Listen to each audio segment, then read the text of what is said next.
Hello guys, very good morning. Welcome है, स्वागत है आप सभी का हमारे इस यूट्यूब चैनल पर जिसका नाम है सीजी कंप्यूटर्स, जहां पर लगातार देख रहे हैं आप एंशिएंट हिस्ट्री ऑफ इंडिया, प्राचीन भारतीय इतिहास। और प्राचीन भारतीय इतिहास में वैदिक पीरियड या वैदिक सिविलाइजेशन का दो पार्ट हो चुका है। ठीक है, दो क्लास हम देख चुके हैं और आज का जो क्लास है वो थर्ड पार्ट लेके आए हैं आप लोगों के लिए। और क्या कुछ होने वाला है इस पार्ट में वो हम देखेंगे आज।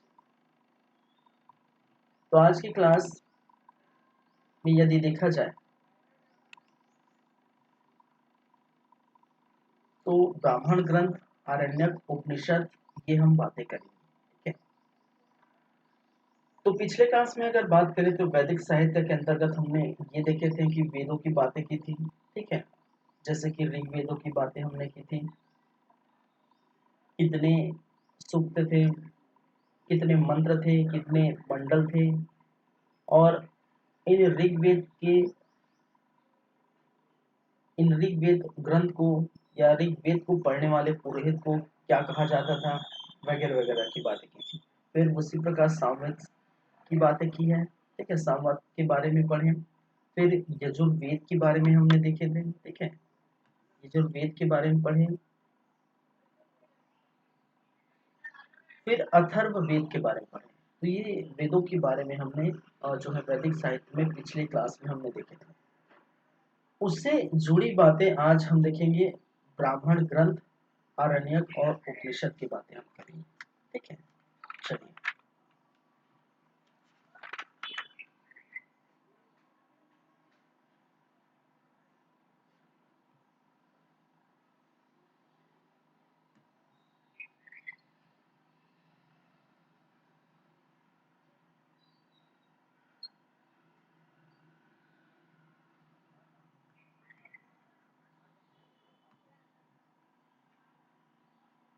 ठीक है, ब्राह्मण ग्रंथ।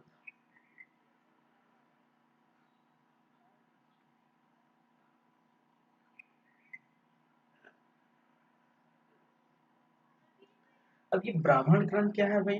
ठीक है, देखिए, वेद एक, अगर वेदों की बात की जाए, चारों वेदों की बात की जाए, ठीक है, तो चारों वेदों के करस्पॉन्डिंग ब्राह्मण ग्रंथ लिखे गए थे।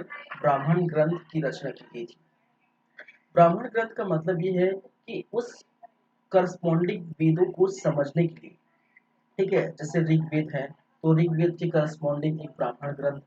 ठीक है, यजुर्वेद है, अथर्ववेद है, सामवेद है, इनके करस्पॉन्डिंग जो है ब्राह्मण ग्रंथ लिखे गए थे। क्यों? क्योंकि ब्राह्मण ग्रंथ, ठीक है, उन वेदों का सरलीकरण होता है। ठीक है, संक्षिप्त विवरण होता है। ठीक है, कहने का मतलब अगर ब्राह्मण ग्रंथ एक प्रकार से अगर मैं बोला जाऊं तो एक प्रकार का ट्रेलर है। सॉरी, ठीक है, जो वेद है एक प्रकार का ट्रेलर है और ब्राह्मण ग्रंथ पूरी मूवी है, ये हम कह सकते हैं। कहने का मतलब है पूरा सरलीकरण, पूरा सार, पूरा विस्तार जो वेद में नहीं देखने को मिलता वो ब्राह्मण ग्रंथ में देखने को मिलता है। ठीक है, तो कहने का मतलब ये है, कहने का तात्पर्य है, वेदों का सरलीकरण ही क्या कहलाता है? ब्राह्मण ग्रंथ कहलाता है। ठीक है, और इनकी भाषा भी क्या थी? संस्कृत। चलिए, तो उसको हम क्या कर सकते हैं? सिंपल सी बातें हैं।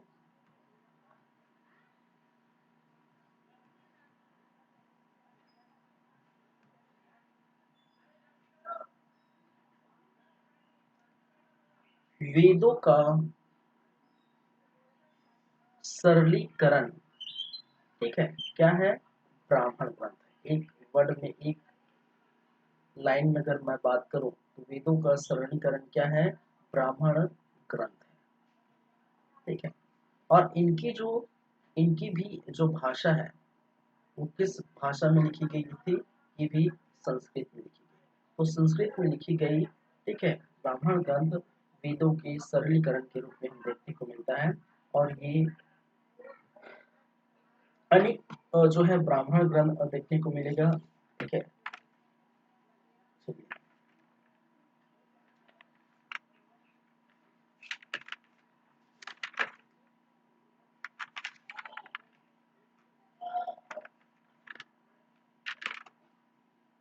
जैसे कि एग्जाम्पल के तौर पर अगर समझे तो इतरे ब्राह्मण, ठीक है, क्या है, इतरे ब्राह्मण ग्रंथ,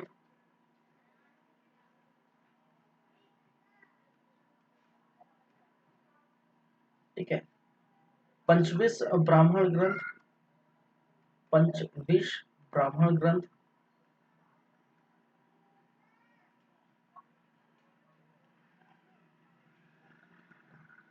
ठीक है, पंचविश ब्राह्मण ग्रंथ, शतपथ, शतपथ ब्राह्मण ग्रंथ,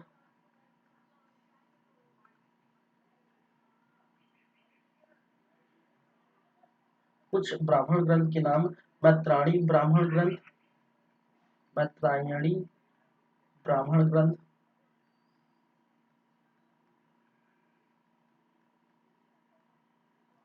गोपत ब्राह्मण ग्रंथ,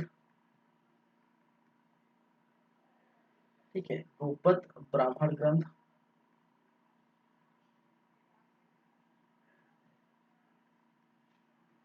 ठीक है, ये क्या है, इतने प्रकार के, इतने जो है, इससे भी ज्यादा जो है ब्राह्मण ग्रंथ लिखे गए थे, ठीक है। चलिए, ये है ब्राह्मण ग्रंथ, ठीक है। तो सिंपल सी बात है, वेदों का सरलीकरण क्या कहलाता है, ब्राह्मण ग्रंथ। वहीं पर हम और दूसरी बात अगर देखें, वो क्या है, आरण्यक,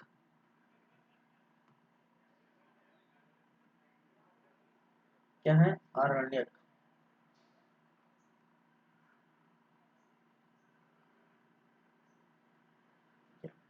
चलिए, आरण्यक से क्या समझते हैं, आरण्यक से क्या समझते हैं, आरण्यक का मतलब है कि वेदों का पाठ, ठीक है, क्या करना है, वेदों का पाठ जंगल में, ठीक, आरण्य का मतलब क्या होता है, जंगल या वन, ठीक है, वेदों का पाठ जो है जंगल में बैठ के किए गए थे, जंगल में इसकी जो है धार्मिक ग्रंथ लिखे गए हैं, ठीक है।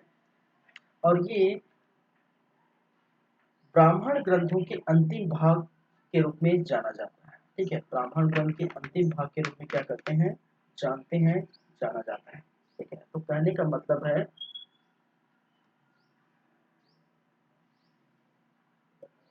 वनों या जंगलों में बैठकर बैठकर लिखी हुई ग्रंथ, लिखी हुई ग्रंथ क्या है, अरण्यक है, क्या है, अरण्यक, ठीक है। अरण्यक, अरण्य का मतलब क्या है, वन होता है, जंगल होता है, ठीक है। तो वनों जंगलों में बैठकर लिखी हुई ग्रंथ को हम क्या कहते हैं, अरण्यक कहते हैं, ठीक है। ये ब्राह्मण ग्रंथ के अंतिम भाग कहलाते हैं, ये ब्राह्मण ग्रंथ के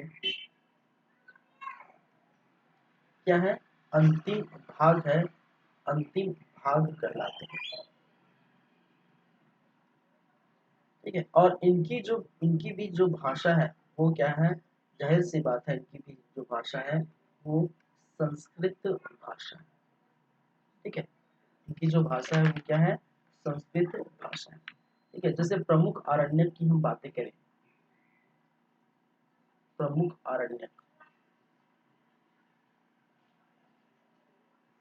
यहाँ पर भी हम ऐसे लिख सकते हैं, ठीक है, एग्जाम्पल न लिखकर प्रमुख ब्राह्मण ग्रंथ, ठीक है, ये क्या है, प्रमुख ब्राह्मण ग्रंथ,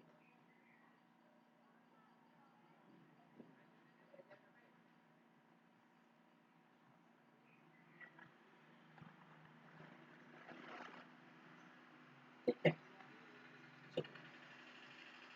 तो वनों जंगलों में बैठकर लिखी हुई ग्रंथ को ब्राह्मण ग्रंथ कहते हैं, ये ब्राह्मण ग्रंथ के अंतिम भाग कराते हैं, भाषा संस्कृत है। और प्रमुख जो है, सॉरी, प्रमुख आरण्य की बात करें, किसकी बात करें, अरण्य, तो ऐतरेय, ठीक है, क्या है, ऐतरेय, तैतरी, ठीक है, तैतरी,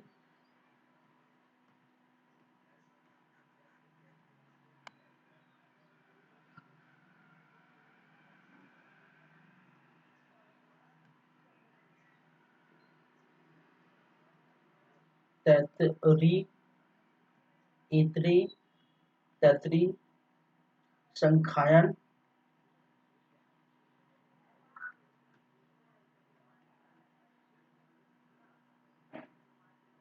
माध्यांतिक, ठीक है, मैत्रायणी,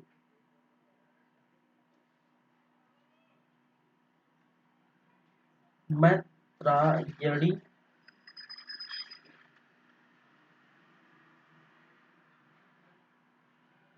तलवकार, बृहदारण्य, ठीक है, बृहदारण्य, ठीक है, क्या है, बृहदारण्य, ठीक है। तो इस प्रकार से आप देखेंगे आरण्यक के बारे में, ठीक है। तो प्रमुख जो आरण्यक है वो इस प्रकार से आपको देखने को मिलती है, ठीक है। चलिए,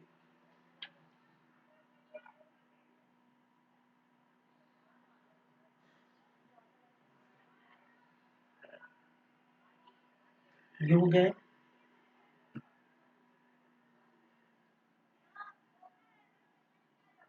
दो बातें।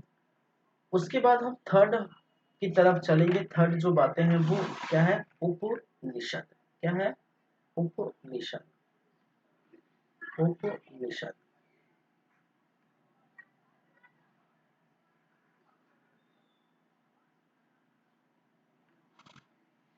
चलिए, उपनिषद का मतलब है कि गुरु के समीप, ठीक है, गुरु के समीप बैठकर लिखी हुई ग्रंथ को हम क्या कहते हैं, उपनिषद कहते हैं।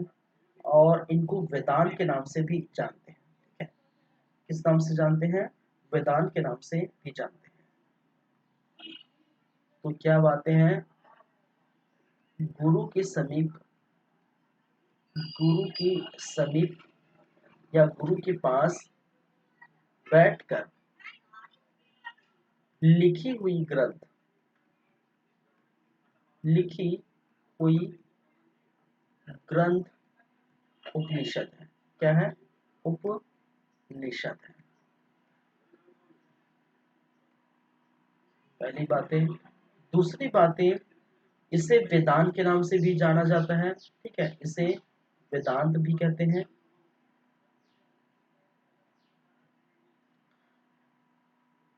भी कहते हैं। और तीसरी बातें, वेदांत से लेके वेदों के अंतिम भाग को हम क्या कहते हैं, वेदांत कहते हैं, ठीक है। वेदांत मतलब वेदों के अंतिम भाग। और भाषा ये भी जो है लिखी हुई है वो संस्कृत भाषा में लिखे गए हैं, ठीक है। उपनिषद जो है संस्कृत भाषा में लिखे गए हैं। कुल उपनिषदों की संख्या, कुल उपनिषद आप जानते होंगे, कुल उपनिषद, ठीक है, क्या है, 108।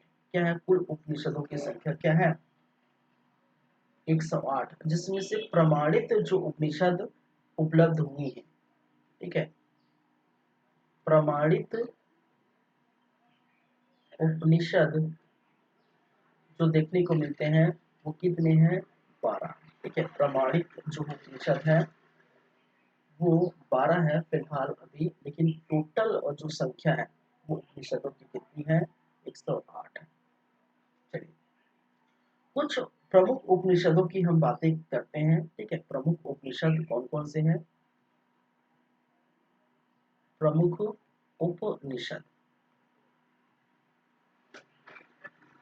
ठीक है, जैसे अब छांदोक उपनिषद जानते हैं, मुंडक उपनिषद जानते हैं, इस प्रकार के जो है, ठीक है। एक है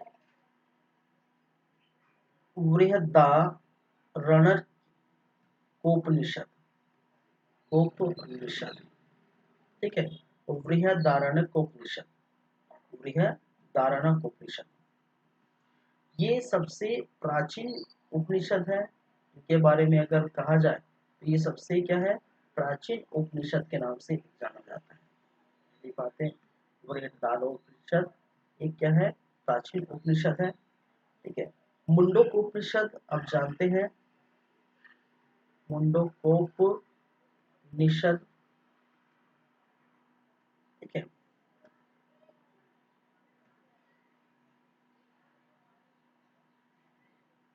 यहाँ पर यज्ञ, इस उपनिषद में यज्ञ की तुलना, ठीक है, एक फूटी हुई नाव से की गई है, ठीक है, एक फूटी हुई नाव से की गई है,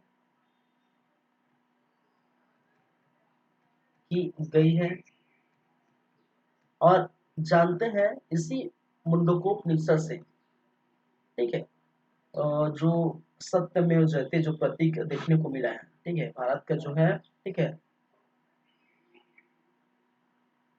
सत्यमेव जयते कहाँ से लिया गया है, इसी मुंडकोपनिषद, ठीक है, सत्यमेव जयते,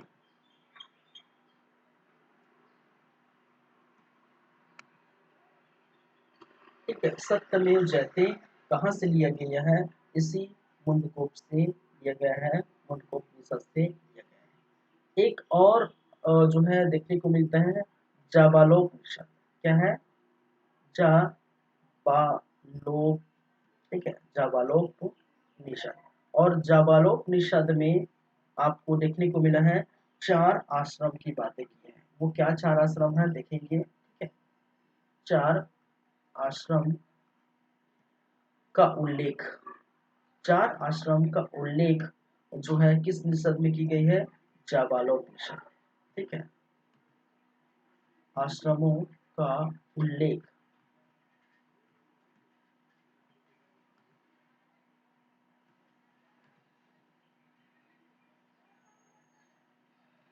ठीक है। जब हम पढ़ेंगे ऋग्वैदिक कालीन सभ्यता, उत्तर वैदिक कालीन सभ्यता, तो यहाँ पर हम जब धार्मिक से रिलेटेड बातें करेंगे, ठीक है, तो वहाँ पर हम बात करेंगे, ठीक है, 4 कौन कौन से वो आश्रम, ठीक है, तो भी बस इतना जानिए 4 आश्रमों का उल्लेख देखने को मिला है, ठीक है।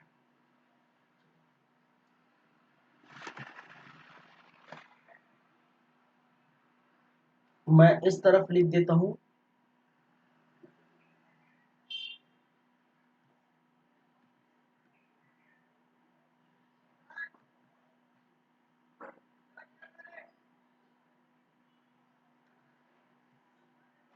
नंबर 4, ठीक है, एक और उपनिषद है छांदोग्योपनिषद, क्या है, छांदोग्योपनिषद, छांदोग्योपनिषद, और इस छांदोग्योपनिषद में, ठीक है, श्री कृष्ण के प्रमाण मिले हैं, श्री कृष्ण के बारे में बात की है, ठीक है,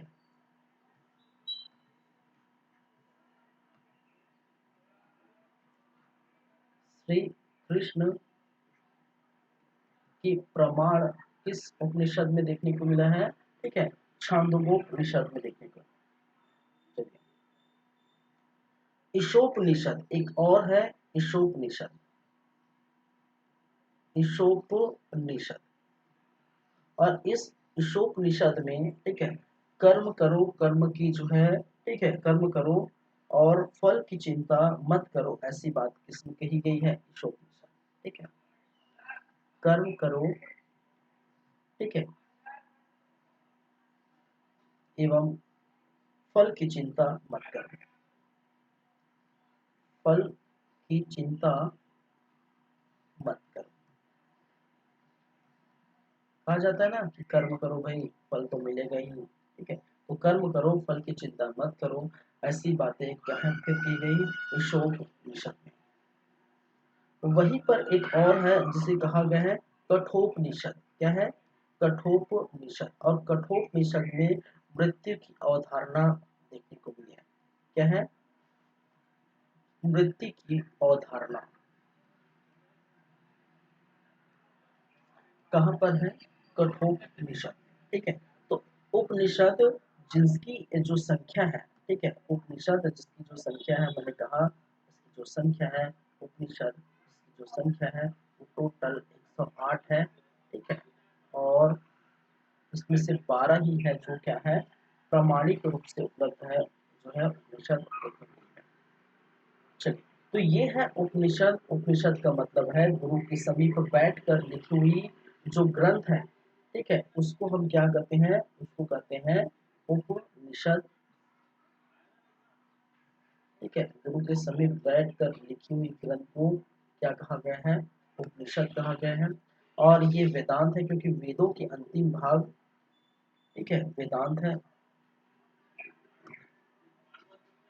तो मैं इस तरफ लिख देता हूँ थोड़ा।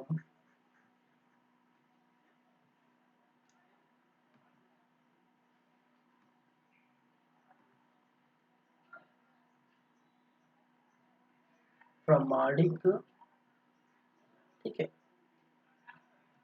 जो उपनिषद है,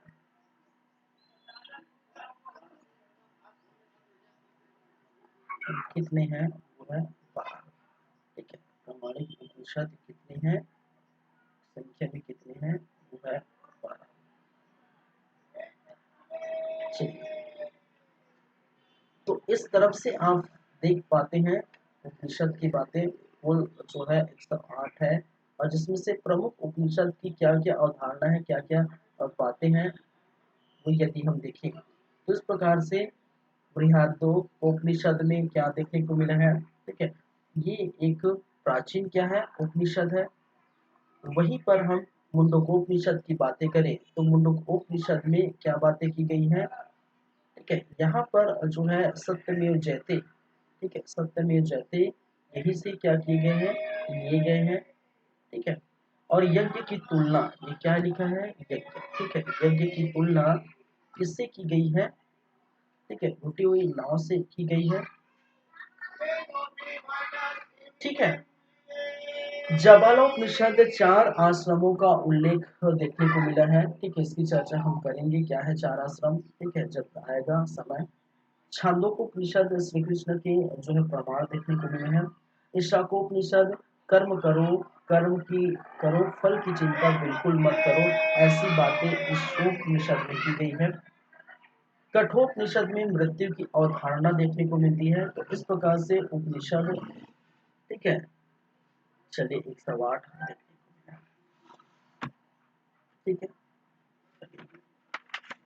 अब आपको याद करना होगा एक चार्ट, ठीक है, एक चार्ट जो मैं लिख रहा हूँ।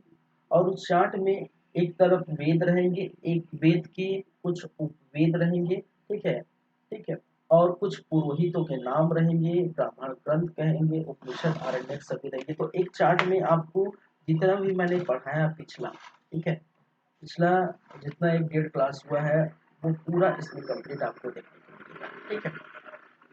चलिए,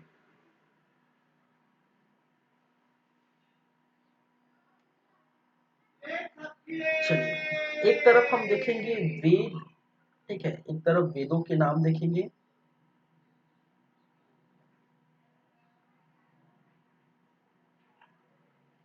एक तरफ देखेंगे वेद, वेदों के नाम, एक तरफ जो होगा उपवेद, ठीक है, जहां पर कुछ उपवेदों के नाम देखेंगे, ठीक है। इनके विषय वस्तु क्या है, विषय वस्तु क्या है या किस पर आधारित है, वो हम देखेंगे। इसके पुरोहितों को क्या कहा गया है, ठीक है, ये हम देखेंगे।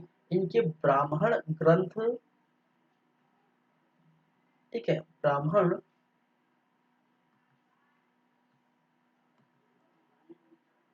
ब्राह्मण ग्रंथ कौन कौन से हैं, ठीक है।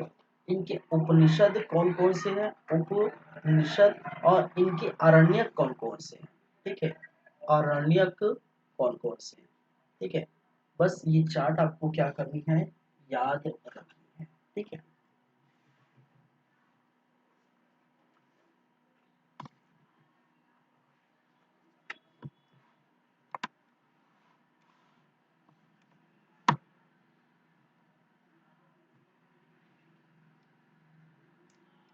ठीक है, तो हम इस प्रकार से लाइन खींचते हैं,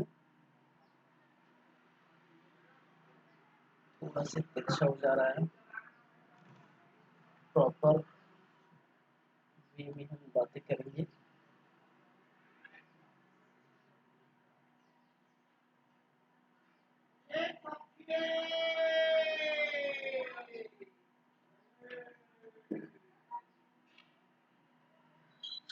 थोड़ा बहुत चलेगा हल्का से।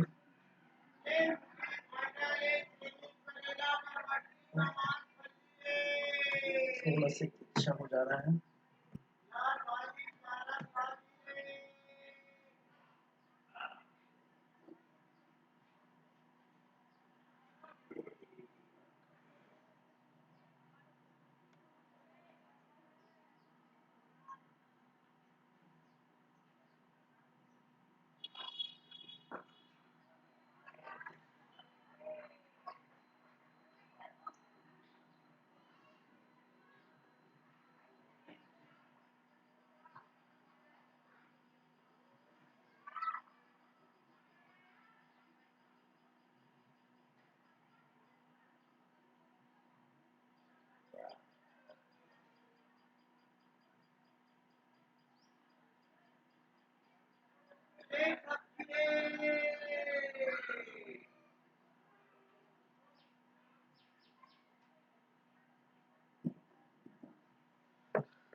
ठीक है, इतना चलेगा। ये थोड़ा सा ऊपर तिरछा हो गया है।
ठीक है, ये प्रॉपर अब देखिए।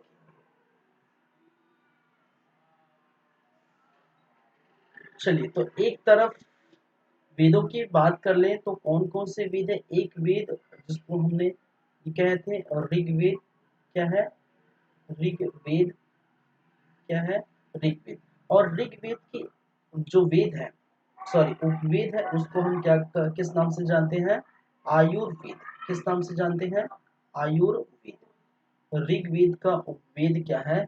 आयुर्वेद। और इनके विषय वस्तु क्या है, ये किस पर बेस्ड है? तो देवताओं की स्तुति हेतु मंत्र। ठीक है, क्या है? देव,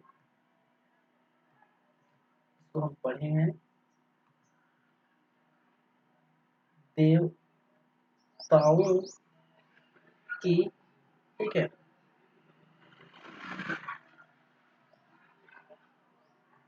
देवताओं की स्तुति हेतु मंत्र। ठीक है, देवताओं की स्तुति कहा जाता है इस मंत्र में, ये चीजें। और इनके पुरोहित को हम किस नाम से जाना जाता है, जानते हैं? होता, या इसको होत्री के नाम से जानते हैं। ठीक है, होता कहते हैं या फिर क्या कहा जाता है? होत्री। ठीक है, इसको अच्छे से लिख देता हूँ। ठीक है, इनके पुरोहित है, इनको होता या होत्री के नाम से जानते हैं। इनके ब्राह्मण ग्रंथ है, वो क्या है? एतरे। ठीक है, एतरे ब्राह्मण।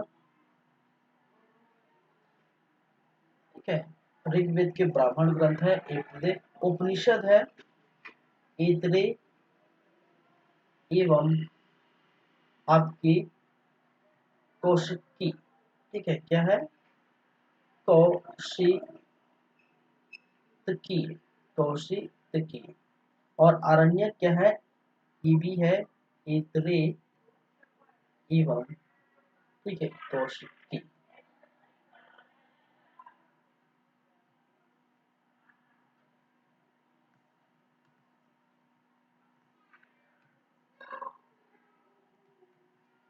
ठीक है, कौशिक की। चलिए, इसकी बातें हो गई। तो ऋग्वेद, ठीक है, और ऋग्वेद में आप देखिए कि ऋग्वेद का जो है, ठीक है, उपवेद आयुर्वेद है, ठीक है, और ये देवताओं की स्तुति के लिए क्या है होता है, ठीक है, और ये क्या कहलाता है, जो है इसके पुरोहित को हम क्या कहते हैं, होता या होत्री के नाम से जानते हैं, ठीक है। चलिए, ब्राह्मण ग्रंथ इतने कौशिकी और इतने कौशिकी आरण्यक है, ठीक है, तो ये दोनों देख सकते हैं।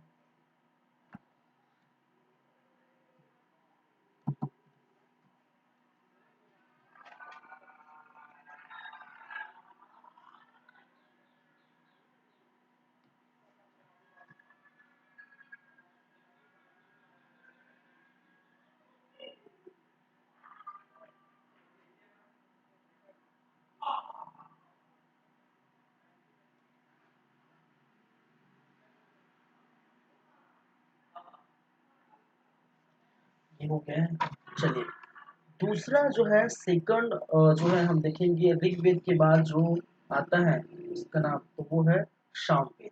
क्या है, ऋग्वेद के बाद जो नाम आता है वो क्या है, सामवेद, ठीक है। और सामवेद का जो है उपवेद क्या है, गंधर्व वेद, ठीक है, गंधर्व वेद। सामवेद का उपवेद क्या है, गंधर्व वेद। और इनकी विषय वस्तु है संगीत एवं गायन, ठीक है, क्या है, संगीत एवं गायन। इसको बताने की जरूरत नहीं है किसी को, क्योंकि ये सभी चीज मैंने जो है पिछले क्लास में मैं पढ़ा चुका हूँ, ठीक है।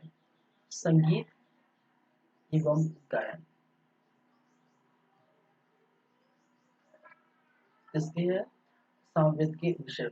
और इनके पुरोहित, ठीक है, जो इस वेद का पाठ पढ़ते हैं उसको हम किस नाम से जानते हैं, उदगाता के नाम से जानते हैं या जाना जाता है, ठीक है। इनके ब्राह्मण ग्रंथ क्या है, पंचविश ब्राह्मण ग्रंथ, क्या है, पंचविश ब्राह्मण। ब्राह्मण ग्रंथ क्या है, पंचविश ब्राह्मण।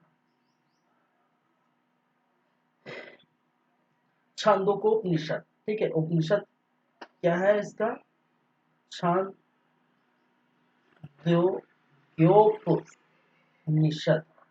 छांदोग्योपनिषद, ठीक है।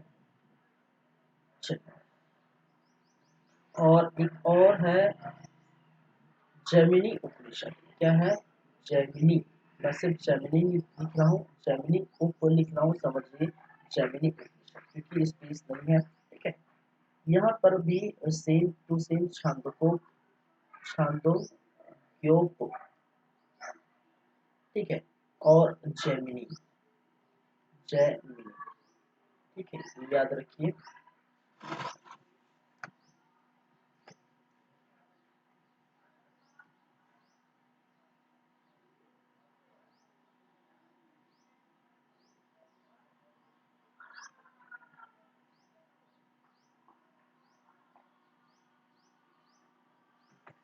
ठीक है, तो ये हो गया आपके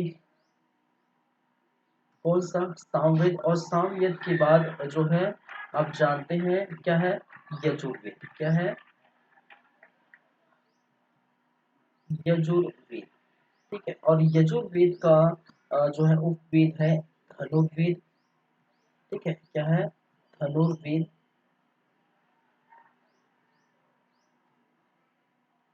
धनुर्वेद, यज्ञ, देखिए इसका विषय वस्तु आप जानते हैं, मैंने बताया था, यज्ञ हवन की विधियां, यज्ञ हवन की विधियों के बारे में, ठीक है, यहाँ पर देखने को मिलता है, बताता है, ठीक है।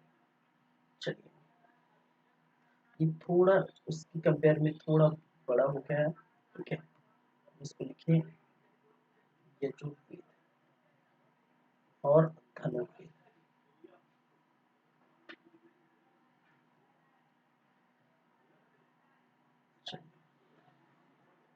और इनके पुरोहित जो इस जो है इस पाठ को पढ़ते हैं, इस ग्रंथ को पढ़ते हैं, उसको हमने अथर्यु कहा है, अथर्यु, क्या कहा है, अथर्यु। ब्राह्मण जो है सतपथ, तैतरी और मैत्राणी, ठीक है। सतपथ, तैतरी, ठीक है, तैतरी और जो है मैत्राणी, मैत्रायणी, ठीक है, ब्राह्मण।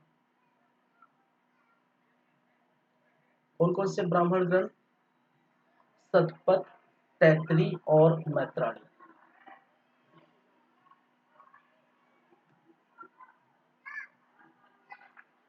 तैतरी, ठीक है, सतपथ, तैतरी और मैत्राणी। यहाँ पर जो है उपनिषद मैत्राणी, मैत्रायणी, ठीक है, मैत्रायणी, तैतरी। कौन कौन से जो है उपनिषद है? मैत्रायणी और जो है तैतरी।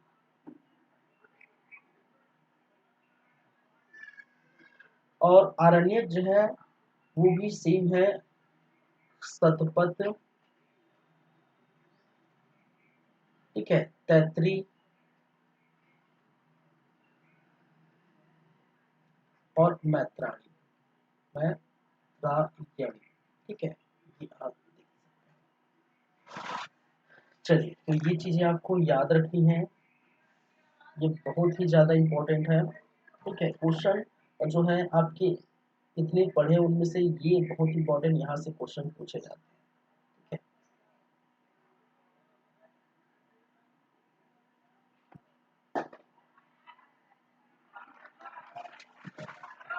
चलिए, लास्ट जो है, जो बच गया लास्ट, वो है अथर्ववेद। आप जानते हैं, ठीक है। लास्ट जो बच गया है वो क्या है? अथर्ववेद,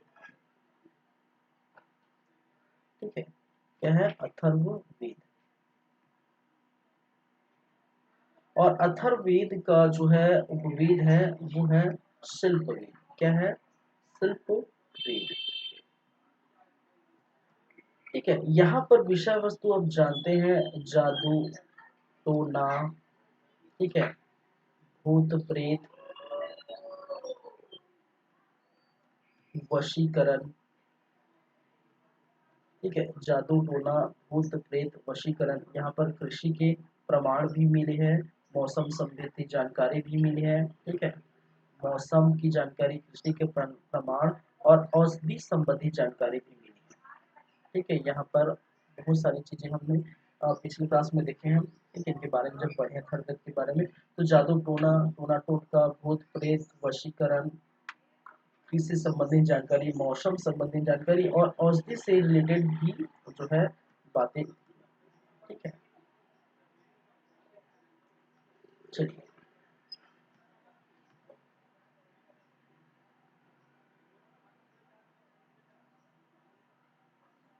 इसके पुरोहित को, जो इस पाठ को पढ़ते हैं उसको हम किस नाम से जानते हैं? ठीक है, ब्रह्मा के नाम से जानते हैं, ठीक है। किस नाम से जानते हैं? ब्रह्मा के नाम से जानते हैं। ब्राह्मण ग्रंथ क्या है? ये है गोपथ ब्राह्मण, ठीक है। क्या है? गोपथ ब्राह्मण।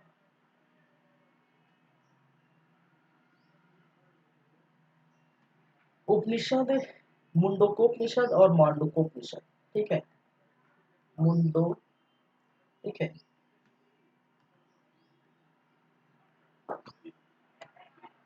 मुंडकोपनिषद एवं क्या है? मांडूकोपनिषद, दो अलग है। मांडूकोपनिषद,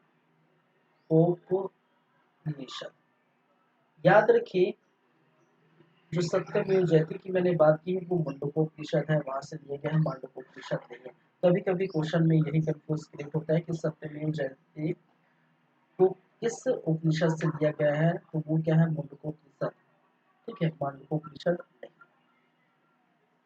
यहाँ पर प्रश्नोपनिषद है, ठीक है, प्रश्नोपनिषद, ठीक है, जो आर्यक है प्रश्नोपनिषद, ठीक है। फिर साथ ही मुंडकोपनिषद, मुंडकोपनिषद,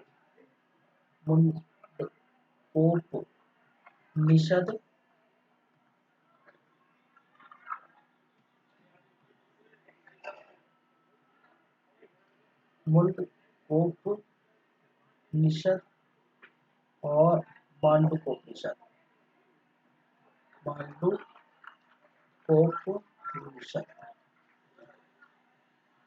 ठीक है, तो इस प्रकार से आप इसको याद कर सकते हैं, देख सकते हैं। ठीक है,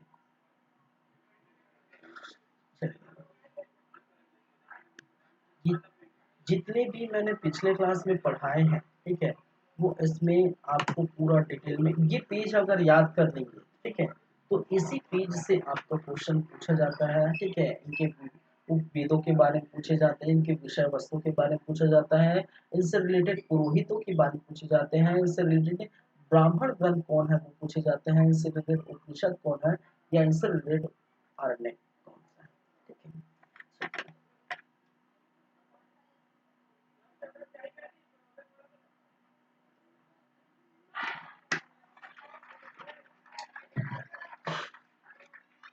ठीक है,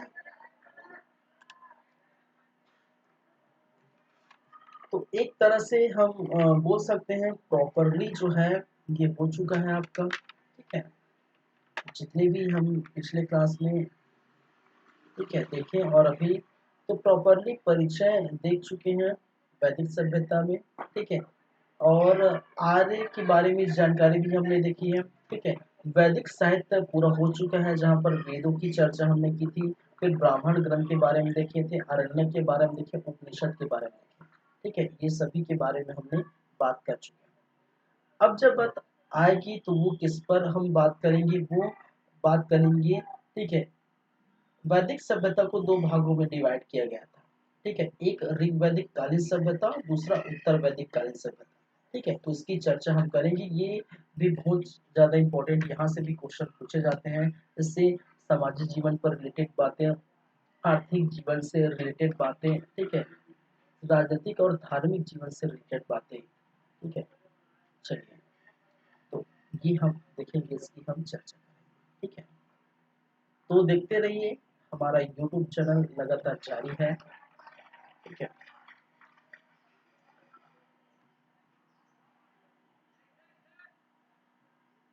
तो हम यदि बात करें तो किस चीज की, वैदिक सभ्यता, वैदिक पीरियड देख रहे थे। ठीक है, वैदिक सभ्यता,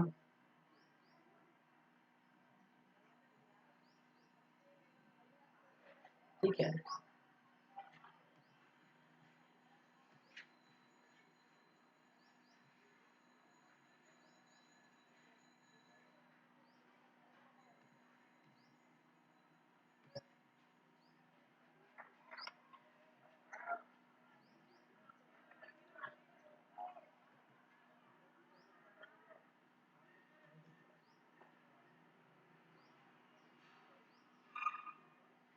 चलिए जो भी है, वैदिक पीरियड या वैदिक सभ्यता, इसके अंतर्गत बात करेंगे तो सबसे फर्स्ट जो बातें हैं, ठीक है, बस अच्छे से बना रखते हैं।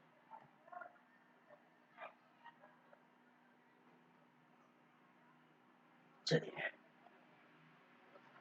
एक है ऋग वैदिक कालीन और जो सभ्यता, वैदिक सभ्यता को दो भाग में बांटे गए हैं, और वैदिक सभ्यता का जो टाइमलाइन है वो आप जानते हैं। वो आपको देखने को मिलेगा 1500 ईसा पूर्व से लेकर 600 ईसा पूर्व तक देखने को मिलता है। ठीक है, 600 ईसा पूर्व, 1500 ईसा पूर्व से लेकर 600 ईसा पूर्व तक ये देखने को आपको मिलता है।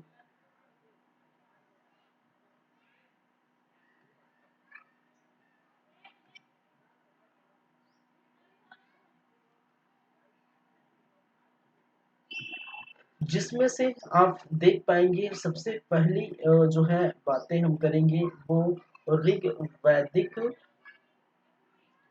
कालीन सभ्यता। ठीक है, ऋग वैदिक कालीन सभ्यता। ठीक है, इसको दो भागों में बांटते हैं, एक ऋग वैदिक कालीन सभ्यता और दूसरा जिसको कहते हैं उत्तर वैदिक, उत्तर वैदिक कालीन सभ्यता। ठीक है, तो ऋग वैदिक कालीन सभ्यता, उत्तर वैदिक कालीन सभ्यता। जहां पर ऋग वैदिक कालीन सभ्यता का टाइमलाइन जो आप देखेंगे वो है 1500 ईसा पूर्व या 1500 बीसी से लेकर 1000 बीसी तक, ठीक है, 1000 ईसा पूर्व तक देखने को मिलेगा। ठीक है, वहीं पर अगर उत्तर वैदिक कालीन सभ्यता की हम बात करें तो ये 1000 ईसा पूर्व से लेकर 600 ईसा पूर्व तक आपको देखने को मिलता है। ठीक है, 600 ईसा पूर्व तक आपको देखने को मिलता है। और इन दोनों में हम क्या बातें करेंगे, ठीक है, इन दोनों के करस्पॉन्डिंग जो है, इन दोनों में हम क्या बात करेंगे, एक तो, ठीक है, 4 पॉइंट देखने को मिलेगा इन दोनों से। एक तो इनकी सामाजिक जीवन क्या है, ठीक है, क्या है, सामाजिक जीवन पर हम चर्चा करेंगे। ठीक है, दोनों की सामाजिक जीवन, दोनों के आर्थिक जीवन, ठीक है, दोनों की क्या है, सामाजिक जीवन, दोनों के आर्थिक जीवन पर चर्चा करेंगे। दोनों के जो है राजनीतिक जीवन, राजनीतिक जीवन,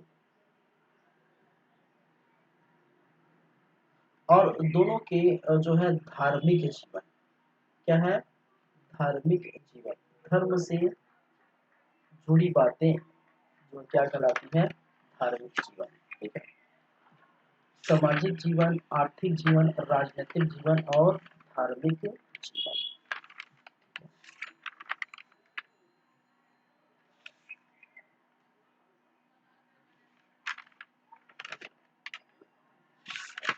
चलिए आगे बढ़ेंगे, एक एक करके हम क्या करेंगे, बातें करेंगे। ठीक है, तो मैं सिस्टम को फिर से चार्जिंग लगा देता हूँ।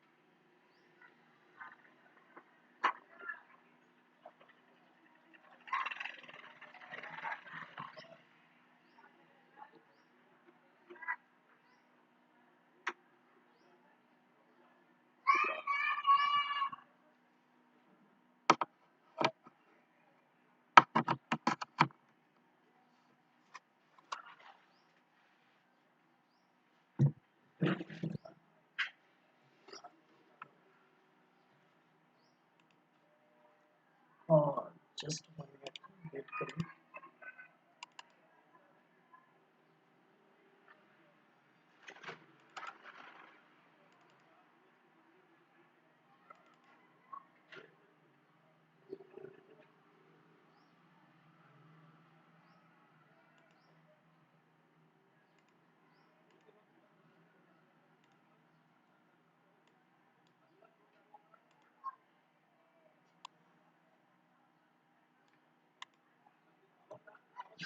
चलिए ठीक है,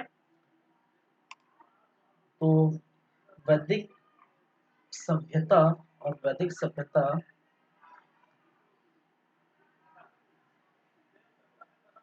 चलिए तो ऋग्वैदिक कालीन सभ्यता पढ़ेंगे, फिर हम पढ़ेंगे उत्तर वैदिक कालीन सभ्यता, और ये 4 पॉइंट है, 4 पॉइंट में दोनों में हम क्या करेंगे, डिस्कस करेंगे। ठीक है, चलिए तो ऋग्वैदिक कालीन सामाजिक जीवन, ठीक है, क्या आप देखेंगे इसके बाद, ऋग्वैदिक कालीन सामाजिक जीवन। ठीक है,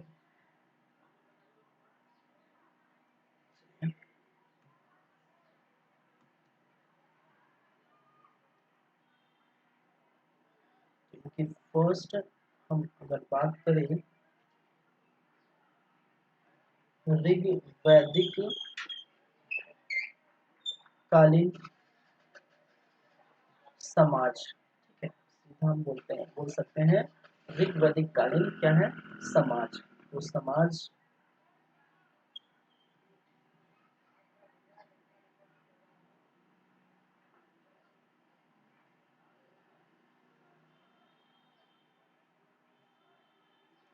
चलिए ऋग्वैदिक कालीन समाज में हम बात करेंगे।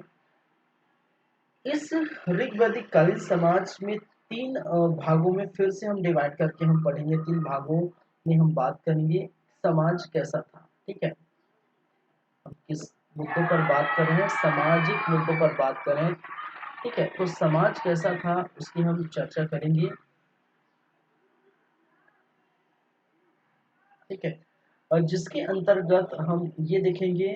ठीक है, समाज में परिवार कैसे थे। ठीक है, सामाजिक जो है परिवार की हम बात करेंगे, परिवार कैसा था। ठीक है, क्या है, परिवार कैसे थे। ठीक है, इस समाज में वर्ण व्यवस्था क्या थी, वर्ण व्यवस्था की हम बातें करेंगे। और इस समाज में सबसे इम्पोर्टेंट जो है महिलाओं की दशा, स्त्रियों की दशा। ठीक है, स्त्री, स्त्रियों या महिलाओं की दशा, महिलाओं की दशा क्या है, उनकी स्थिति कैसी रही थी। ठीक है, इस समय। तो ये इतना हम जब करेंगे तब आपका पूरा ऋग्वैदिक कालीन समाज क्या हो जाता है, हो जाएगा। ठीक है, ऋग्वैदिक। ठीक है, चलिए ये बात है। तो सबसे फर्स्ट हम चलते हैं कहाँ पर, परिवार पर। तो परिवार की जो है क्या बातें हैं। ठीक है, तो परिवार की बातें सबसे फर्स्ट ये है कि देखिए ऋग्वैदिक कालीन, पहले जो है मैं बता देना चाहता हूँ। ऋग्वैदिक कालीन सभ्यता में आप देखेंगे परिवार जो है, ठीक है, यहाँ के जो समाज है, इस समाज पर जो परिवार है वो संयुक्त परिवार थे। लोग मिलजुल कर रहते थे, दादा दादी, नाना नानी, भाई बहन, ठीक है, फूफा चाची, जो भी हम बोल सकते हैं, सभी लोग जो है एक ही मकान के, ठीक है, एक ही मकान के नीचे, ठीक है, सभी जीवन और बसर करते हैं। लोग अच्छे से खुश रहते हैं। यहाँ पर कोई किसी का जो है भेदभाव देखने को नहीं मिला था। अगर वर्ण व्यवस्था की हम बात करें, ठीक है, तो कहीं पर भेदभाव देखने को नहीं मिला था, कहीं पर भी वर्ण व्यवस्था नाम की चीज नहीं देखने को मिली। ठीक है, यहाँ पर वर्ण व्यवस्था सिर्फ काम काम के हिसाब से जाना जाता था। जो जैसा काम करता था वो उसी, ठीक है, काम के हिसाब से उनको आदर मिलता था, सम्मान मिलता था। ठीक है, महिलाओं की स्थिति की बात की जाए, महिलाओं की स्थिति बहुत अच्छी थी। ठीक है, यहाँ पर पुरुषों के साथ कंधे से कंधे मिलाकर जो है चलते थे। महिलाओं को शिक्षा का अधिकार था। महिलाओं को और जो है यज्ञ हवन कूट पूजा पाठ में जाने का अधिकार था। महिलाओं को अपने जो है तरीके से अपने किसी जो है पहचान वाले, अपने किसी को जो चाहने वाले से शादी करने का भी अधिकार था। मन मर्जी से शादी करने का भी अधिकार था। ठीक है, तो इस प्रकार से बहुत सारे अधिकार महिलाओं को दिए गए थे। वर्ण व्यवस्था नाम की कोई चीज नहीं थी। ठीक है, कर्म, ठीक है, जहाँ पर आपको देखने को मिलेगा उत्तर वैदिक कालीन सभ्यता में देखेंगे तो वर्ण व्यवस्था जो है जन्म मूलक थी। ठीक है, जन्म के आधार पर जो ब्राह्मण के घर पैदा हुआ तो ब्राह्मण की तरह कार्य करेगा, क्षत्रिय के यहाँ तो क्षत्रिय, वैश्य के यहाँ वैश्य, शूद्र के यहाँ शूद्र। लेकिन यहाँ पर जो है जन्म मूलक ना होकर जो है वर्ण व्यवस्था क्या थी, कर्म मूलक थी।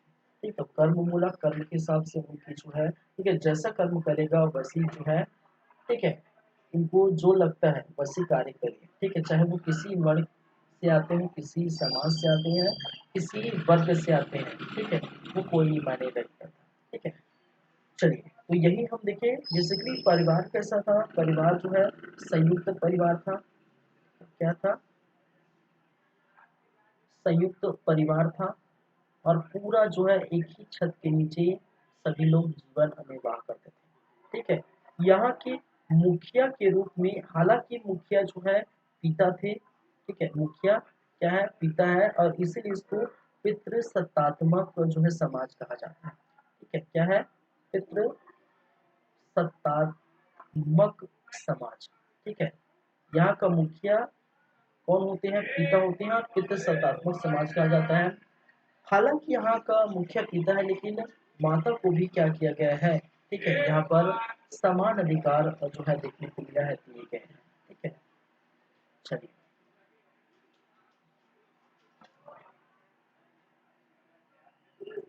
पिता को हम इस समाज में कुल या कुलप के नाम से जानते हैं। ठीक है, यहाँ का जो मुखिया होता है, परिवार का मुखिया होता है, वो पिता होता है। और पिता होने के कारण इसको हम किस क्या बोलते हैं, इसको पितृ सत्तात्मक समाज कहते हैं। ठीक है, और पिता को कुल या जो है गृहपति, ठीक है, कुल या इसको हम क्या कहते हैं, गृहपति। ठीक है, गृहपति या कुल के नाम से क्या करते हैं, जानते हैं।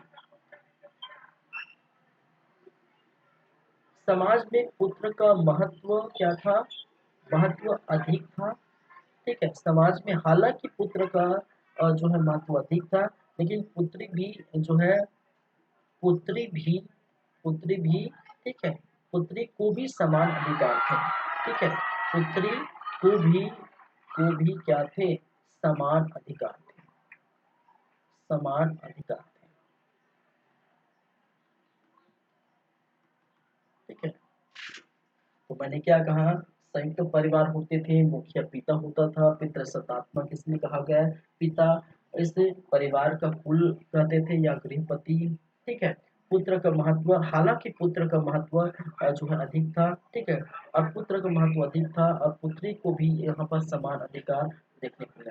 संपत्ति का अधिकारी, ठीक है, जहाँ पर पुत्र को ठीक है, संपत्ति का उत्तराधिकारी अधिकारी, ठीक है, किसको माना गया है, पुत्र को। तो आज भी देखते हैं संपत्ति, खैर तो संपत्ति जो है पुत्र और पुत्री दोनों में आज भी डिवाइड होते हैं। अगर वो पुत्री नहीं चाहती तो वो नहीं लेती। ठीक है, तो ये परिवार में ऐसा होता है। ठीक है, तो पुत्री को भी समान अधिकार देखने को मिला, पुत्र का महत्व भी यहाँ पर है। तो ये क्या है, ये क्या थे, ये परिवार।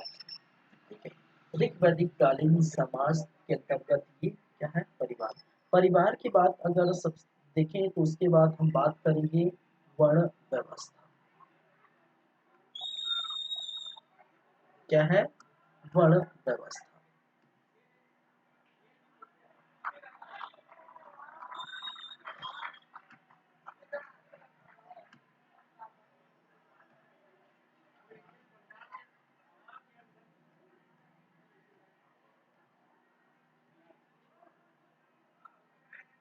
चलिए, वर्ण व्यवस्था की उत्पत्ति की संकेत, ठीक है, इसके उत्पत्ति के संकेत हालांकि मिले थे। ठीक है, और उत्पत्ति के संकेत कहाँ पर मिले थे, आप याद करिए। ठीक है, पिछला वीडियो अगर देखे नहीं देखे तो जाके देख सकते हैं। क्या देखे थे, हमने ये कहा था। ठीक है, चलिए, एक चीज और यहाँ पर मैं ये बता दूं कि इसके जो है ऋग्वैदिक कालीन सभ्यता देख पाया था, और ऋग्वैदिक कालीन सभ्यता के इनके जो है जानकारी हमें कहाँ से मिलती है, जानकारी, ठीक है, इनके जानकारी का स्रोत, जानकारी का स्रोत क्या है भाई, कि हम ऋग्वैदिक कालीन सभ्यता जो पढ़ रहे हैं, परिवार पढ़ रहे हैं, अभी देख रहे हैं। ठीक है, समाज में परिवार देख रहे हैं, वर्ण व्यवस्था देख रहे हैं, महिलाओं की स्थिति देख रहे हैं, तो इसका प्रमाण क्या है।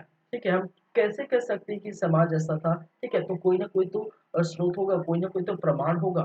ठीक है, इनकी जानकारी के प्रमाण या जानकारी के स्रोत क्या है, तो इनके प्रमाण या जानकारी के स्रोत आप देखने को मिलता है, वो क्या है, वो है आपका ऋग्वेद। क्या है, ऋग्वेद। ठीक है, जो भी बातें मैं करूंगा वो किससे करूंगा, ऋग्वेद। तो जानकारी की जो स्रोत है वो क्या है, वो है ऋग्वेद। ऋग्वेद में जो भी बातें लिखी हुई है वो कहाँ पर देखने को मिलेगा, ऋग्वैदिक कालीन सभ्यता। उसी प्रकार, ठीक है, उसी प्रकार अगर हम बात करें तो उत्तर वैदिक कालीन सभ्यता की जानकारी की जो स्रोत है, ठीक है, क्या है, जानकारी का स्रोत या इनके प्रमाण क्या क्या मिलते हैं, प्रमाण या जानकारी के स्रोत हमें, ठीक है, तो वो क्या होंगे, वो है आपके जितने ही बच गए हैं, कौन कौन से, एक तो सामवेद से हमें उत्तर वैदिक कालीन सभ्यता की जानकारी मिलती है। ठीक है, यजुर्वेद से हमें उत्तर वैदिक कालीन सभ्यता की जानकारी मिलती है। फिर उसके बाद जो बच गए अथर्ववेद, क्या है? अथर्ववेद। अथर्ववेद और अथर्ववेद से हमें इसकी जानकारी के जो है प्रमाण देखने को मिलते हैं। ठीक है, तो ये जानकारी के स्रोत अगर देखा जाए इसके उत्तर वैदिक कालीन सभ्यता, तो उत्तर वैदिक कालीन सभ्यता की जानकारी के स्रोत क्या है? वो है सामवेद, यजुर्वेद, अथर्ववेद और, ठीक है, बस इतना ही। और वहीं पर ऋग्वैदिक कालीन सभ्यता की जानकारी का स्रोत क्या है? वो ऋग्वेद है। ठीक है, ये भी हम जाने। तो मैंने क्या कहा? उत्पत्ति की, ठीक है, उत्पत्ति के संकेत मिले थे। और उत्पत्ति के संकेत कहाँ पर आपको देखने को मिलता? मैंने कहा था हम पढ़े थे किसके? ऋग्वेद। क्या पढ़े हैं? ऋग्वेद।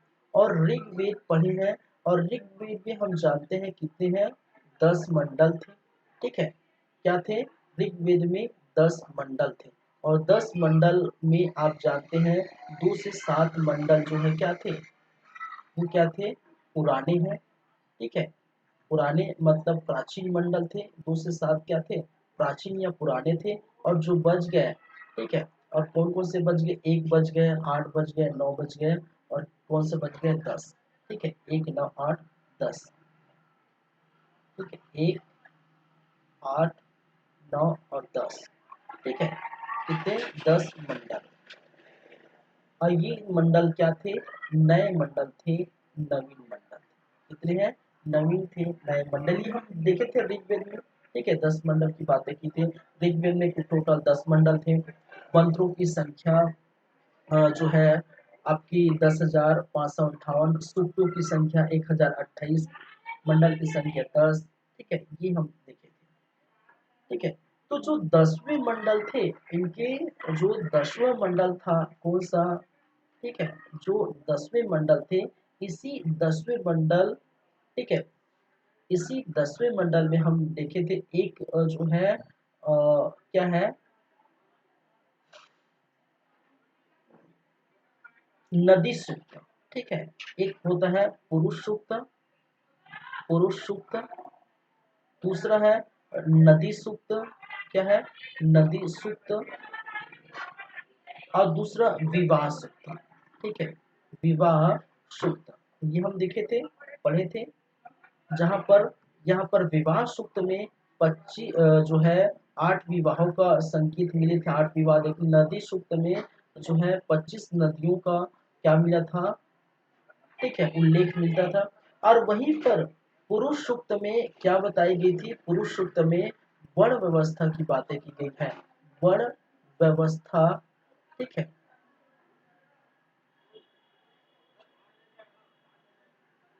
का उल्लेख देखने को मिला है। ठीक है, क्या मिला है? वर्ण व्यवस्था का उल्लेख देखने को मिला था। और इसमें 4 जो है वर्णों की, ब्राह्मण, क्षत्रिय, ठीक है, क्या है? क्षत्रिय, वैश्य, वैश्य और शूद्र। ठीक है, ये 4 जो है वर्ण को, ठीक है, ये 4 जो है वर्णों की उत्पत्ति बताई गई थी। ठीक है, और जिसकी उत्पत्ति जो है ब्रह्मा की, ठीक है, मुख से की गई है। ठीक है, किसके? ब्रह्मा। ठीक है, ब्रह्मा के मुख से, क्षत्रिय की ब्रह्मा के बाजू से, ठीक है, वैसे शूद्र की ब्रह्मा के जो है जांघों से, ठीक है, और शूद्रों की ब्रह्मा के पैरों से की गई थी। कि आप जानते हैं पिछले क्लास में मैंने ये बताया था। ठीक है, तो उत्पत्ति के संकेत, चूंकि चूंकि हम जानते हैं कि ऋग्वैदिक कालीन सभ्यता में जानकारी के जो स्रोत है वो क्या है? ऋग्वेद है। तो ऋग्वेद में जो कहा गया है, ऋग्वेद के जो है 10वें मंडल के पुरुष सूक्त में, ठीक है, ऋग्वेद के जो है 10वें मंडल की क्या है? पुरुष सूक्त में क्या बातें की गई? यही वर्ण व्यवस्था का उल्लेख जो है देखने को मिलता है। और वहीं पर 4 वर्णों का जो है उल्लेख देखने को मिलता है। ठीक है, यहाँ पर याद रखिए वर्ण व्यवस्था नहीं थी, संकेत मिले थे। मैंने कहा ऋग्वैदिक कालीन सभ्यता में संकेत मिले थे इस जीवन में। ठीक है, ऋग्वैदिक कालीन सभ्यता में सिर्फ संकेत मिले थे, वर्ण व्यवस्था नहीं थी। याद रखिए, तो कहने का मतलब है वर्ण व्यवस्था, ठीक है, वर्ण व्यवस्था, ठीक है, क्या था? कर्म मूलक था। ठीक है, अब कर्म मूलक की बातें अगर मैं करूं तो कर्म मूलक कैसा कर्म मूलक? ठीक है, ठीक है, ठीक है।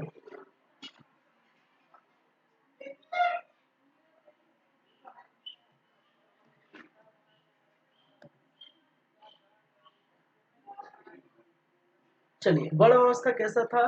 कर्म मूलक था, कर्म के हिसाब से। ठीक है, कर्म मूलक और जन्म, देखिए जन्म मूलक होगा उत्तर वैदिक कालीन सभ्यता में। कर्म मूलक कहने का मतलब है जो जैसा कार्य करेगा। देखिए ये वर्ण व्यवस्था आपको उत्तर वैदिक कालीन सभ्यता में चरम सीमा तक देखने को मिलेगी, जहाँ ब्राह्मण का कार्य पूजा पाठ अर्चना करना है, क्षत्रिय का कार्य है आपका जो है सैनिक कार्य, ठीक है, युद्ध करना, देश की सेवा करना। वैश्य का कार्य था कि व्यापार और कृषि करना। एक शूद्र कार्य ये तीनों की सेवा करना। ये अलग अलग जो है डिवाइड किए गए हैं कार्यों को। ठीक है, तो वर्ण व्यवस्था जब उत्तर वैदिक कालीन सभ्यता में जाएंगे तो ब्राह्मणों का जो परिवार में जो आने वाले पुत्र है या सदस्य है वो वही कार्य करेंगे जो ब्राह्मण द्वारा किए जाते हैं। क्षत्रिय का भी वही है, जो उनके परिवार में जो व्यक्ति कार्य करेगा वही कार्य करेगा। ठीक है, वैश्यों द्वारा भी वही है और शूद्रों के द्वारा भी वही कार्य की जाएगी। ठीक है, और शूद्रों का कार्य था तीनों की क्या करना है, सेवा करना है। ठीक है, लेकिन ये उत्तर वैदिक कालीन सभ्यता में उसका परिवार का जो है बच्चा या उसके परिवार के सदस्य वही कार्य करेंगे, दूसरा कोई कार्य नहीं करेंगे। अगर वैश्यों की बात करें, ठीक है, वैश्य का कार्य है अगर व्यापार करना, कृषि करना, तो उनको ये अधिकार नहीं था उत्तर वैदिक कालीन सभ्यता में कि वो ब्राह्मण की तरह पूजा पाठ अर्चना कर सके। ठीक है, वही प्रकार अगर क्षत्रिय का कार्य बाजू, ठीक है, सॉरी, क्षत्रिय का कार्य यदि देश सेवा करना है, सैनिक में जाना है, तो वो कभी जो है ब्राह्मण की तरह कार्य नहीं कर सकते, और न ही ब्राह्मण जो है एक वैश्यों की तरह कृषि और व्यापार नहीं कर सकते। ठीक है, तो जो धर्म में लिखा है, जो धर्म में कहा गया है, ठीक है, जो धर्म में जैसा कार्य करेगा, जो वर्ण जैसे कार्य करेंगे वैसे उनके सदस्य कार्य करते हैं। कहाँ पर? ये उत्तर वैदिक कालीन सभ्यता में। लेकिन यहाँ पर ऋग वैदिक कालीन सभ्यता में वर्ण व्यवस्था कर्ममूलक समाज था। ठीक है, उत्तर वैदिक कालीन में जन्म मूलक था, यहाँ पर ऋग वैदिक कालीन सभ्यता में कर्ममूलक। तो कर्ममूलक कहने का मतलब जैसा आप चाहते हैं, ठीक है, वैसा आप कार्य करिए। ठीक है, जो आपको मन पसंद लगता है। ठीक है, जो आपको मन पसंद लगता है, जैसा चाहते हैं वैसा आप करिए। जैसे कि मैंने पिछले क्लास में मैंने बताया था कि और जो है 10 मंडल थे, 10 मंडल में जो 9वें मंडल है, और 9वें मंडल में जो है महर्षि आंगिरास ने ये जो है एक कवि थे, और महर्षि आंगिरास जो है उन्होंने एक कथक कही थी कि मैं कवि हूँ, मेरी माँ चाकी चलाने वाली है, मतलब चक्की चलाने वाली है, और मेरे पिता जो है वैद्य है। उसका मतलब क्या है, परिवार के जो भी सदस्य, कितने भी सदस्य हैं, वो जिस काम में माहिर है, जिस काम में वो उनको, ठीक है, जिस काम उनको आता है वही कार्य करेगा। ठीक है, तो ये जो समाज है ऋग वैदिक कालीन समाज, वो इसमें वर्ण व्यवस्था नाम की चीज नहीं थी। ठीक है, ये वर्ण व्यवस्था कर्म के हिसाब से कर्म मिला। ठीक है, अगर कोई लोहार का काम करता है तो उसको लोहार बोल दिया जाएगा, कोई कुम्हार का काम कर रहा है तो कुम्हार बोल दिया जाएगा। ठीक है, कोई कृषि का कार्य कर रहा है तो वो कृषक बोल दिया जाएगा। ठीक है, कोई सुनार का कार्य करता है तो उसको सुनार बोल दिया जाएगा। ठीक है, तो इस प्रकार से कर्म कर्म के हिसाब से उनको उसके कैटेगरी में फिट करते हैं। ठीक है, लोहार है, कमार है, धोबी है, ठीक है, बनिया है, इस प्रकार से जो भी है, जो जैसा कार्य करेगा वैसे वो जो है, ठीक है, समाज देखती है। ठीक है, चाहे वो किसी भी वर्ण का आता हो, चाहे वो कहीं का भी व्यक्ति हो, इस समय किसी भी। ठीक है, चलो।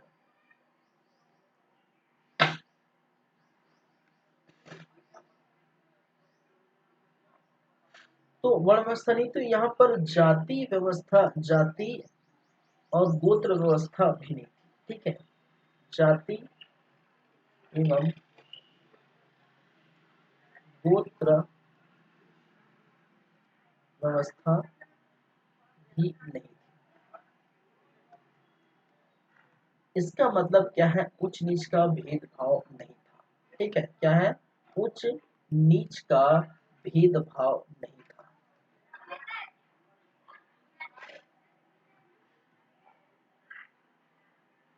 ठीक है, उच्च नीच का भेदभाव क्या था, नहीं था। लोग जो है आपसी प्रेम संबंध बना के रहते थे।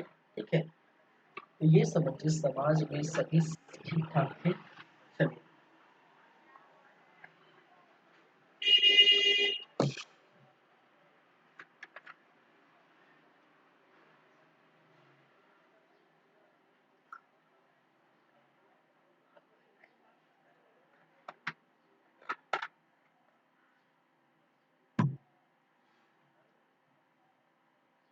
चलिए ये हो गया है वर्णमाला समझ लीजिए, ठीक है, समझ लिए। चलिए आगे चलते हैं। आगे बात करेंगे किसकी, महिलाओं की स्थिति, ठीक है, किसकी बात करेंगे, महिलाओं की स्थिति।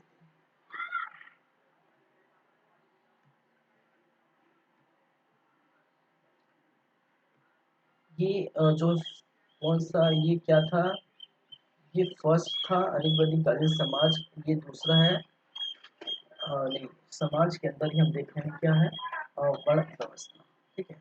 वर्ण व्यवस्था के बाद हम बात करेंगे किसकी, महिलाओं की स्थिति।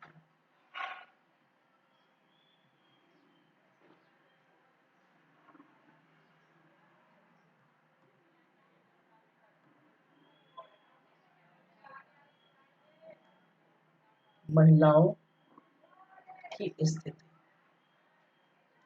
या महिलाओं की दशा, ठीक है, जो भी बोलना चाहते हैं कि इस समाज में महिलाओं की स्थिति क्या थी, ठीक है, महिलाओं की स्थिति क्या थी वो हम देखेंगे।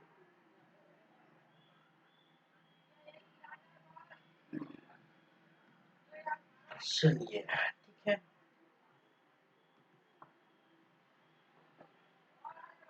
महिलाओं की जो स्थिति है, ठीक है, वो है श्रेष्ठ है, ठीक है, क्या था, श्रेष्ठ एवं गरिमामय, क्या है, गरिमामय,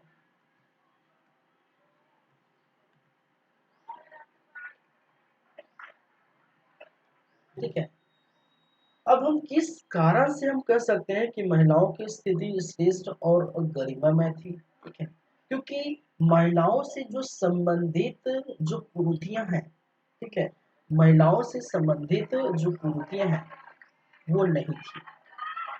जैसे महिलाओं से संबंधित संबंधित कुरीति कुरीतियां, अब कोई ना कोई तो प्रमाण देना पड़ेगा कि अरे भाई महिलाओं की स्थिति बहुत अच्छी श्रेष्ठ थी, गरिमामय थी, ठीक है। तो हमें कोई ना कोई तो प्रमाण देना पड़ेगा कि आखिर क्यों क्यों कर सकते हैं। तो जो कुरीतियां हैं, महिलाओं से संबंधित जो कुरीतियां हैं, जैसे कि बाल विवाह,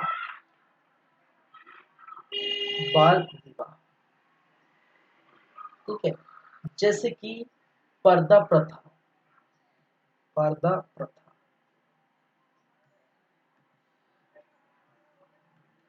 बाल विवाह, पर्दा प्रथा, जैसे कि सती प्रथा,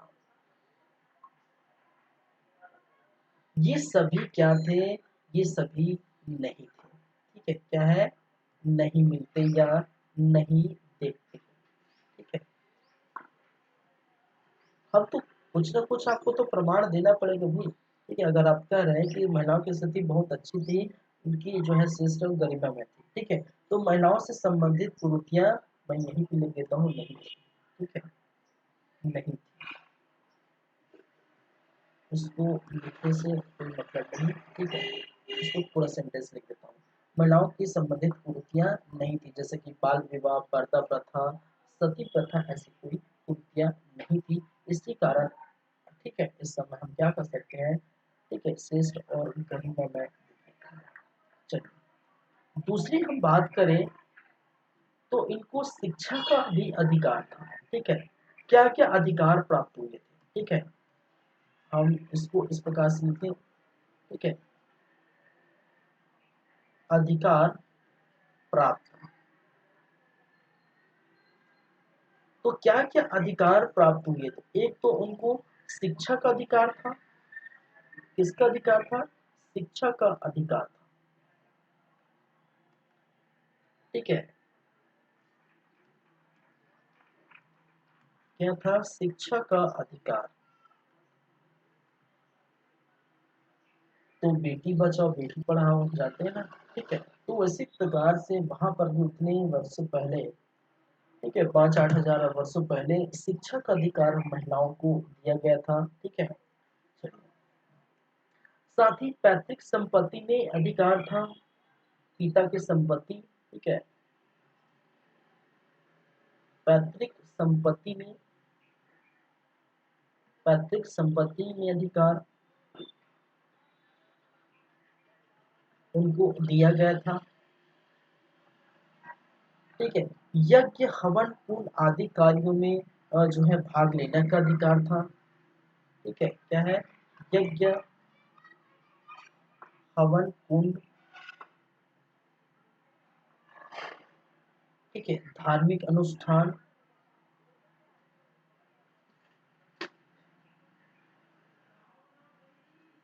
में भाग लेने का अधिकार था,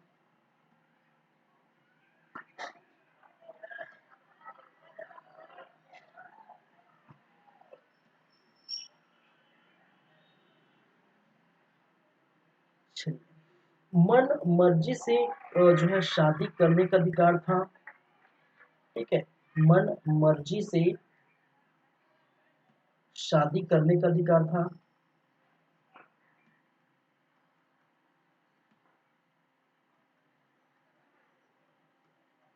ठीक है। तो वहाँ वो कह सकते थे कि पापा मुझे ये लड़का पसंद है, तो मैं उनसे शादी कर सकती हूँ, ठीक है। तो पापा वहाँ क्या बोलेंगे? जा सिमरन जा जी ले अपनी जिंदगी, ठीक है। वैसी वाली कहानी थी उस समय। थोड़ा सा हैंग हो गया है यार ये सिस्टम कैसे।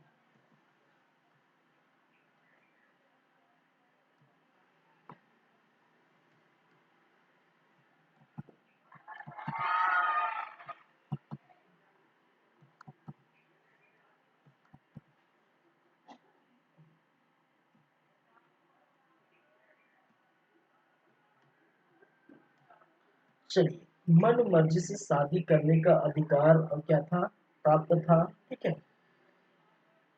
चलिए, किसी को भी अगर वो पसंद करते हैं तो वह शादी कर सकते हैं, ठीक है। उस समय ये अधिकार उनको दिया गया है। चलिए, अगर वो चाहे तो शादी नहीं करने का भी अधिकार था, ठीक है। चाहे तो शादी नहीं कर सकते, ठीक है। चाहे तो जिंदगी भर शादी नहीं करते, ठीक है। चाहे तो जिंदगी भर शादी नहीं कर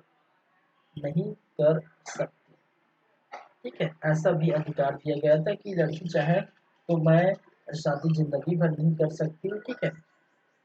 अविवाहित ही रहूंगी। तो ऐसे कन्या को, ठीक है, ऐसे जो कन्या है उस कन्या को अमाचु के नाम से जाना जाता है। किस नाम से जानते हैं? ऐसे कन्या जो जिंदगी भर चाहे तो शादी नहीं करते, ऐसे कन्या को, ठीक है, अमाचु के नाम से भी जाना जाता है। शादी करेंगे, ठीक है, तो दहेज भी देना पड़ेगा भाई, ठीक है। क्या है? शादी करेंगे तो क्या है? दहेज का, दहेज भी जो है क्या है यहाँ पर देखने को मिला है, ठीक है। दहेज भी देते हैं। और दहेज को इस क्या कहा जाता है, ठीक है। पुत्री के लिए जो सामान दिया जाता है उसे इस दहेज के रूप में क्या कहा जाता है? कहा जाता है। और दहेज को, ठीक है, इस समय दहेज को वहतु के नाम से जानते हैं। किस नाम से जानते हैं? दहेज को, ठीक है, वहतु के नाम से जाना जाता है। शादी जो है मन मर्जी से कर सकते हैं, ठीक है। शादी में अगर, ठीक है, दहेज दिया जाएगा, ठीक है, और उस दहेज को हम क्या करते हैं?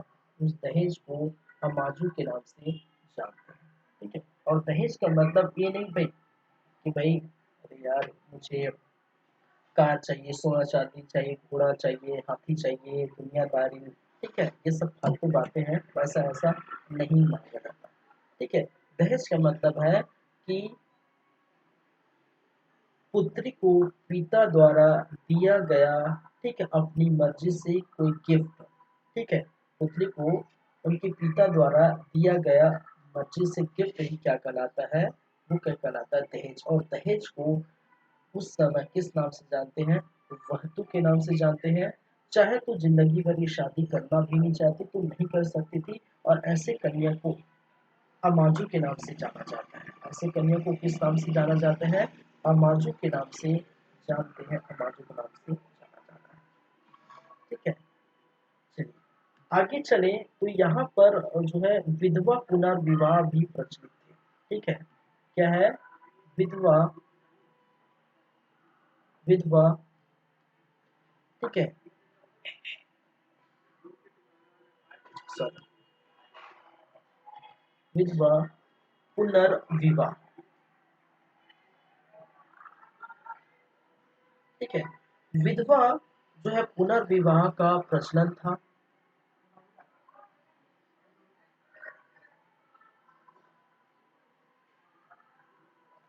ठीक है, विधवा पुनर्विवाह का भी क्या था, प्रचलन था। और एक मिनट, और यहाँ पर देखिए, मैं इसको इस तरफ लिख देता हूँ, इसको और यहीं पर लिख देता हूँ। हमने क्या कहे थे कि जो शादी करने के बाद जो है क्या है, दहेज ली जाते हैं। ठीक है, क्या दी जाती है, दहेज। ठीक है, दहेज। और दहेज को हम किस नाम से जानते थे, वहतु। इसको मैं यहाँ लिख देता हूँ, कहाँ पर इसकी इसकी जरूरत पड़ेगी। ठीक है, चलिए, चलिए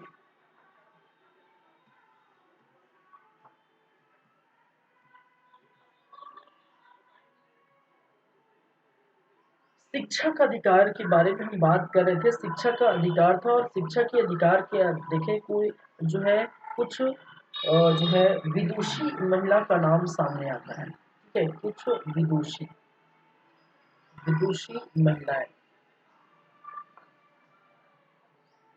ठीक है, कुछ विदुषी महिलाएं का नाम सामने आया है। विदुषी महिलाएं कहने का मतलब देखिए, विद्वान, विदुषी का मतलब होता है विद्वान, पुरुष को हम विद्वान कहते हैं। ठीक है, और वही महिला के संदर्भ में उनको क्या कहा जाता है, विदुषी कहा जाता है। तो कुछ विदुषी महिलाएं जो शिक्षा के अधिकार मिले थे उनका जो है भरपूर उन्होंने यूज किया था। तो वो ऐसे विद्वानों, ऐसे जो है विदुषी महिलाओं का नाम देखने को मिलता है, जैसे कि लोपा मुद्रा। ठीक है, क्या है, लोपा मुद्रा, लोपा मुद्रा, घोषा, घोषा, अपाला। ठीक है, क्या है, अपाला, विश्वारा, क्या है, विश्वारा। जो इस समय, ठीक है, महिलाओं की दशा में आपको जो है बहुत अच्छी थी, तो विदुषी महिला भी होंगी। ठीक है, कहने का मतलब विद्वान महिलाएं थी, उनके नाम लोपा मुद्रा, घोषा, पाला, विश्वारा। याद रखिए, क्वेश्चन के अगर पूछा जाता है ऋग्वैदिक कालीन सभ्यता के अंतर्गत निम्न विदुषी महिला थी, या विदुषी महिला के नाम ये है। ठीक है, जो भी है, तो ठीक है, क्या है, विदुषी महिला लोपा मुद्रा, घोषा, अपाला, विश्वारा, ऐसे विदुषी महिला। ठीक है, चलिए,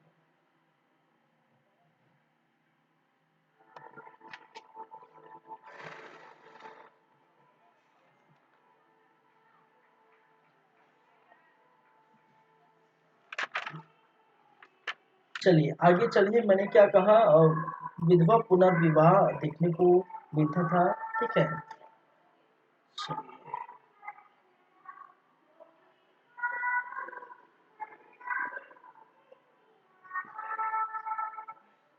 यहाँ पर जो है एक कुछ प्रथा भी देखने को मिलती है। ठीक है, कुछ प्रथा भी देखने को मिलती थी। ठीक है, कुछ प्रथा भी यहाँ पर देखने को मिलती। एक प्रथा जिसको कहा जाता है नियोग प्रथा। क्या है, नियोग प्रथा। ठीक है, एक प्रथा जिसको हम क्या कहते हैं, नियोग प्रथा। ठीक है, और दूसरी प्रथा जिसको हम कहते हैं बहुपति विवाह। ठीक है, क्या है, बहु, बहुपति विवाह। ठीक है, दो ऐसी प्रथाएं जो यहाँ पर देखने को मिलती है। ठीक है, नियोग प्रथा, नियोग प्रथा कहने का मतलब ये होता है कि जैसे कि, ठीक है, ठीक है, पति मर गया। ठीक है, पति जो है मर गया, तो महिलाओं को, ठीक है, ऐसी महिला जिनके पति मर गए हैं, ऐसी महिलाओं को, ऐसी स्त्री को उनके अपने देवर से शादी करनी पड़ती थी। किससे शादी करनी पड़ती है? अपने देवर से शादी करनी पड़ती थी। और शादी नाम मात्र का होता है। नाम मात्र कहने का मतलब जिंदगी भर साथ रहेंगे न रहेंगे, ठीक है, इसका कोई जो है, ठीक है, कोई मतलब नहीं रहता। ठीक है, उनका मेन मोटिव होता है कि सिर्फ और सिर्फ संतान प्राप्ति के हेतु ये क्या करते हैं? शादी करते हैं। ठीक है, तो नियोग प्रथा कहने का मतलब है कि पति के मरने के बाद, ठीक है, पति के, ठीक है, मरने के बाद अपने अपने देवर से क्या करते हैं? शादी करते हैं। ठीक है, शादी करते हैं।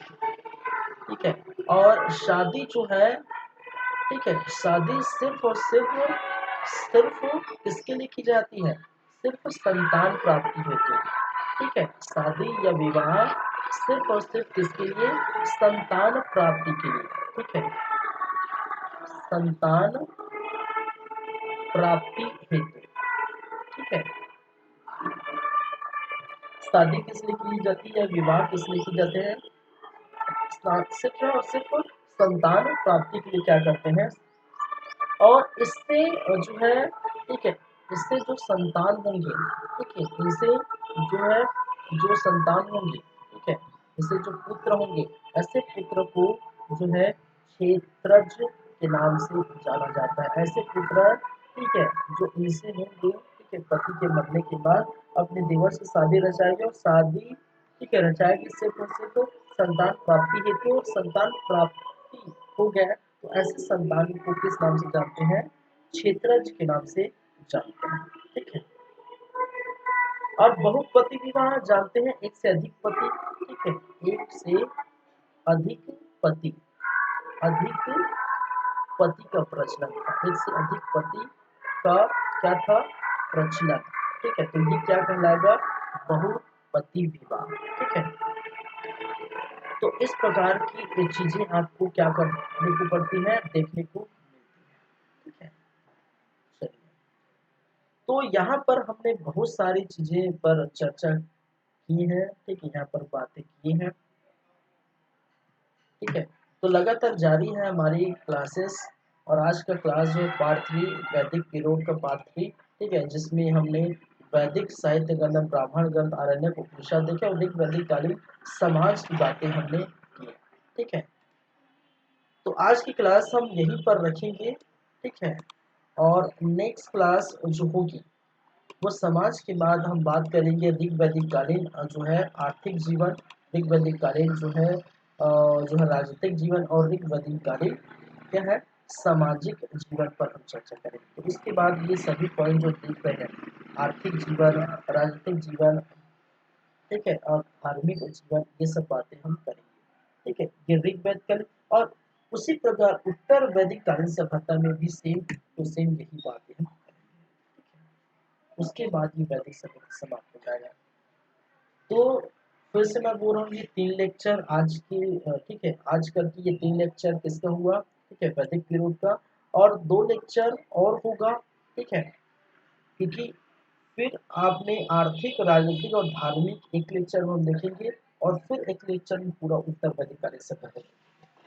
तो हो सकता है 2 लेक्चर, ढाई 3 लेक्चर हो जाए। ठीक है, तो 5 से 6 लेक्चर या फिर 5 से 6 वीडियो में ये पूरा जो है वैदिक पीरियड खत्म होगा, समाप्त होगा। ठीक है, चलिए फिर चलते हैं, आज की क्लास यहीं पर रोकते हैं, यहीं पर हम, ठीक है, और नेक्स्ट बात करेंगे ऋग्वैदिक कालीन आर्थिक जीवन, राजनीतिक जीवन और धार्मिक। चलिए, तो देखते रहिए हमारा यूट्यूब चैनल जिसका नाम है सीजी कंप्यूटर्स। चलिए, थैंक यू, मिलते हैं। ठीक है, और अगली बार नेक्स्ट टॉपिक में हम चर्चा करेंगे।